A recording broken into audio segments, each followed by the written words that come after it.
السلام عليكم ورحمة الله وبركاته. اللهم صل وسلم وبارك على سيدنا محمد. ازيكم يا حبايبي؟ عاملين ايه؟ يا رب تكونوا بخير. هنعمل مع بعض النهاردة الرجاج الطري او الفطير المورق بالشكل ده كده. بصراحة الوصفة من جمالها مش ما تعرفيهاش بقى فطير ولا رجاج. هو الشكل اللي قدامنا الظاهر ان هو رجاج، لكن الطبقات اللي من جوه دي كده، يعني الرجاجة الواحدة فيها اكتر من 5 6 طبقات. فان شاء الله هنعمل مع بعض بطريقة سهلة وبسيطة. بس قبل ما نبدأ الفيديو ما تنسيش تعملي لايك، ولو مش مشتركة في القناة اشتركي وفعلي الجرس على الكل عشان يوصلك كل جديد.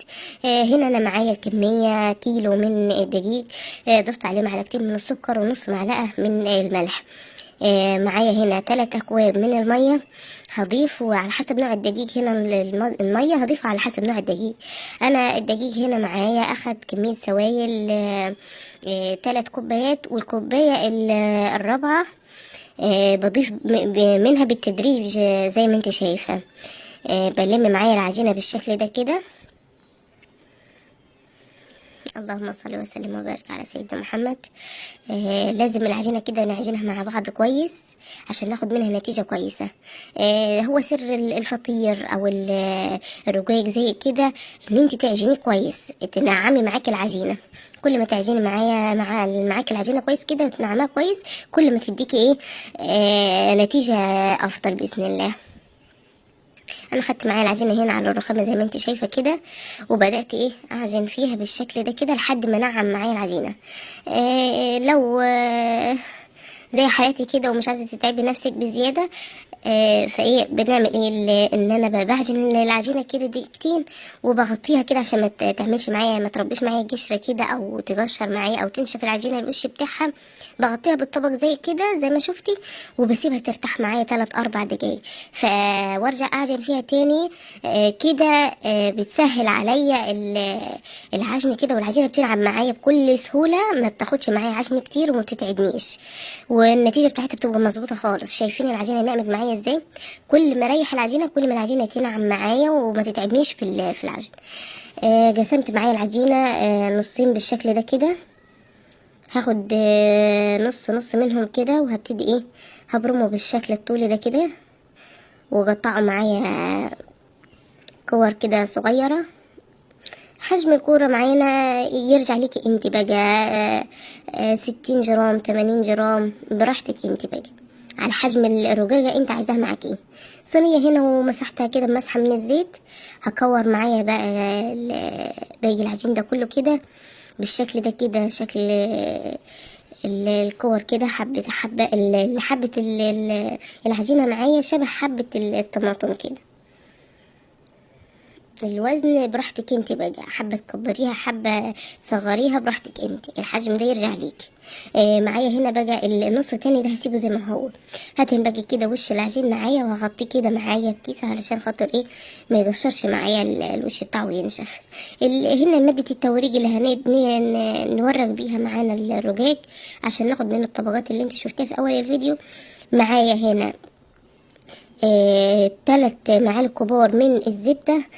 اي نوع زبدة بقى متوفر عندك، زبدة نيوزيلاند، زبدة فرن، زبدة مرجلين زي اللي انا ضفتها ديت. واحط عليها 3 معالق كبار كده من السمنة البلدي، يدي معانا طعم حلو خالص كده للرقاق كده، تطعيمة حلوة طبعا السمنة البلدي. ومعانا كده 3 4 معالق من الزيت. هنضيفهم على بعض كده بالشكل ده. انا بدأت معايا بالكرة اللي انا سبتها الكبيرة على بعضها دي، هي اللي بدأت بيها، فردتها معايا بالشكل ده كده، شكل مستطيل بالشكل ده كده، شكل مربع كده. ما مش عايزه ارجعها خالص كده، حجمها يعني معايا نص سنتي كده، مش عايزاها ترج معايا خالص.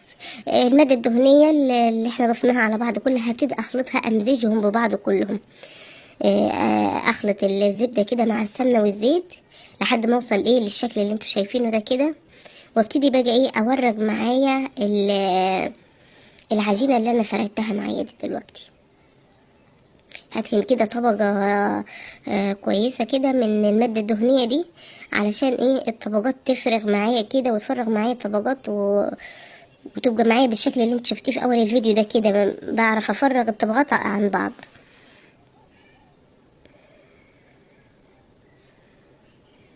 هدهن معايا كده كل الكمية كده، وما سيبش ايه حتة من العجين ما فيهاش المادة الدهنية.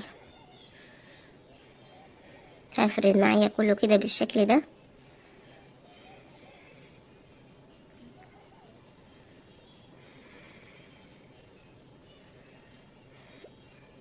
هبتدي بقى ايه اقطعها كور كده تاني بالشكل ده كده.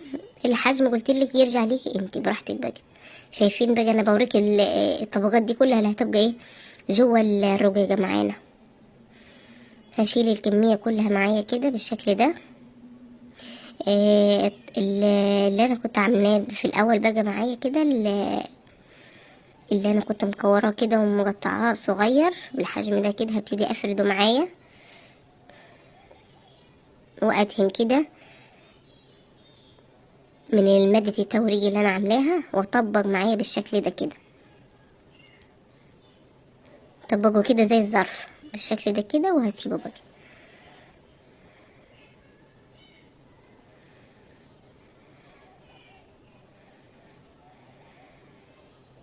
كل ما رج معايا كل ما يبقى الطبقات من جوه ايه ظاهرة معايا كده ومورجة معايا من جوه. طبق بالشكل ده كده. انا بكرر معاكي الخطوات علشان ما تتوهيش معايا وتعرفي ايه الطريقة بالظبط. انا كررتها لك مرة واتنين وتلاتة، هي سهلة جدا وبسيطة ومش هتتعبك يعني كده.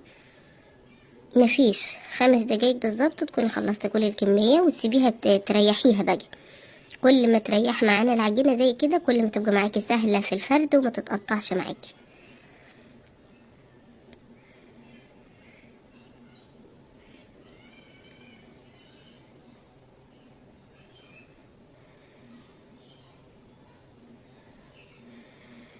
هنا بقى ده اللي انا فردتها على بعضها كلها.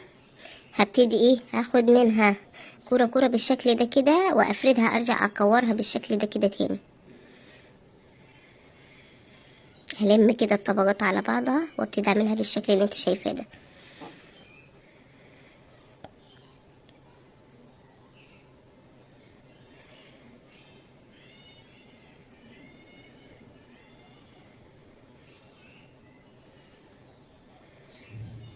هخلص بقى الكمية كلها. شايفة سهلة خالص في الفرد. سهلة خالص. انا بفردها بالشكل الطولي ده كده علشان اخد الطبقات ايه تبقى متساوية من جوه. كل ما ترتاح معايا كل ما ايه ما تغلبنيش في الفرد، وافردها معايا بكل سهولة زي ما انت شايفة كده. فردت معايا الكمية كلها وسبتها لحد ما ريحت معايا خالص. شايفين ببص من العجينة بالشكل ده كده ما بتردش معايا تاني كده. يبقى العجينة وصلت معايا ايه ارتاحت معايا كده، ووصلت معايا ل... للطراوه اللي هي ايه افردها العجينه ما تقطعش معايا بقى ولا تتبهدل. هاخد معايا هفرد معايا بقى كده اللي هي الاظرف اللي انا عملتها كده، اللي انا طبقتها بالشكل ده كده. هسيبها على الشكل ايه المستطيل بالشكل ده كده، او الشكل المربع بالشكل اللي انتوا شايفينه ده كده. هسويها على نفس الشكل كده.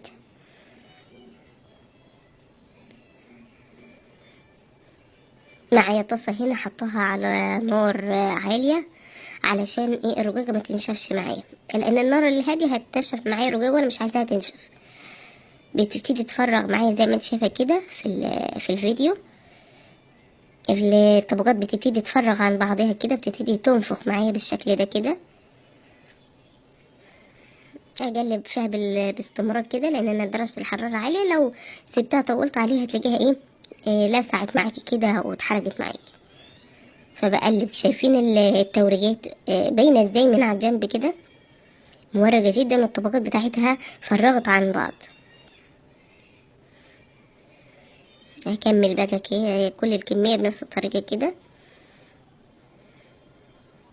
اول ما ابتدي الاقيها شمعت معايا ببتدي اقلب فيها كده على طول. شايفين بتنفخ معايا ازاي؟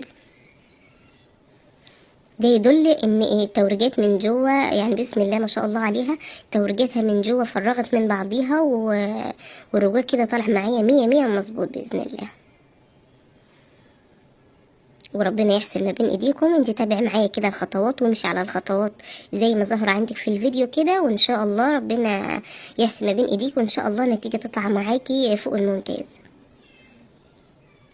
هنا انا بخلص كده الكميه، بطلع معايا هنا صينيه جنبي بطلع عليها طبقات الرقاق، فبحط كل طبقه بتطلع بحطها على اللي قبلها، فبتخليها بترد بقى كده وتفضل طريه زي ما هي، ما تنشفش معايا. يعني بحط الطبقات كلها على بعض، فالسخونه بتاعت الرقاق كده بتخليه يحافظ على الطراوه بتاعته. هتشوفي معايا كده في نهايه الفيديو برضو معايا الرقاق كده طري خالص، وهتشوفيه معايا. بعد معاكي نفس خطوات الفرد تاني. دهنة كده الرخامة بقى يبقى بسيطة من الزيت. شايفين العجينة لما ارتاحت معايا مش محتاجة اصلا للنشابة كده ان انا افردها بيها، هي بتفرد معايا بكل سهولة.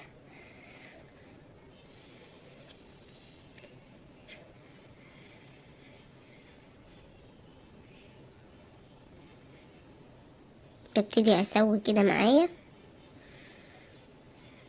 زي ما قلت لكم، الطاسة على نار عالية، وببتدي اسوي على طول.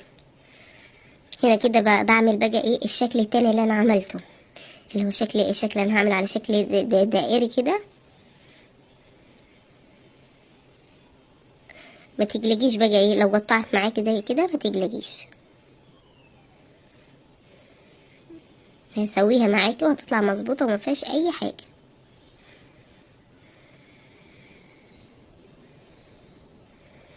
انا سبتها مرضتش اقص الفيديو علشان لو حصلت معاكي نفس الشكل كده ولقيتيها ان هي قطعت معاكي ما تقلقيش. شايفه رغم ان هي قطعت معايا، شايفه كمان لسه بتنفخ وتمام خالص، وطبقاتها فرغت من بعضها، فما تقلقيش خالص.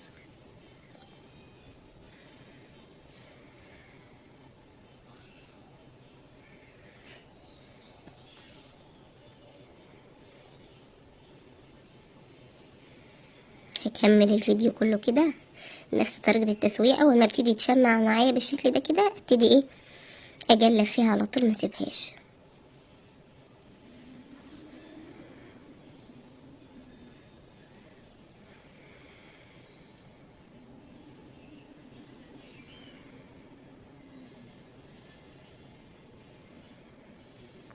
شايفة بتنفخ معايا ازاي؟ طبقات بتفرغ من بعضيها بالشكل ده، بسم الله ما شاء الله.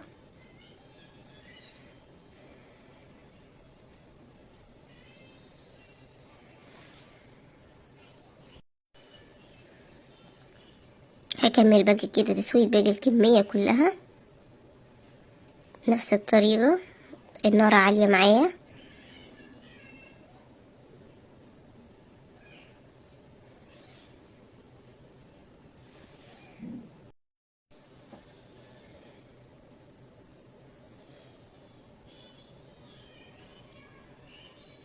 انا عملت معاك الرقاق بكذا طريقة، بس بصراحة دي احسنهم.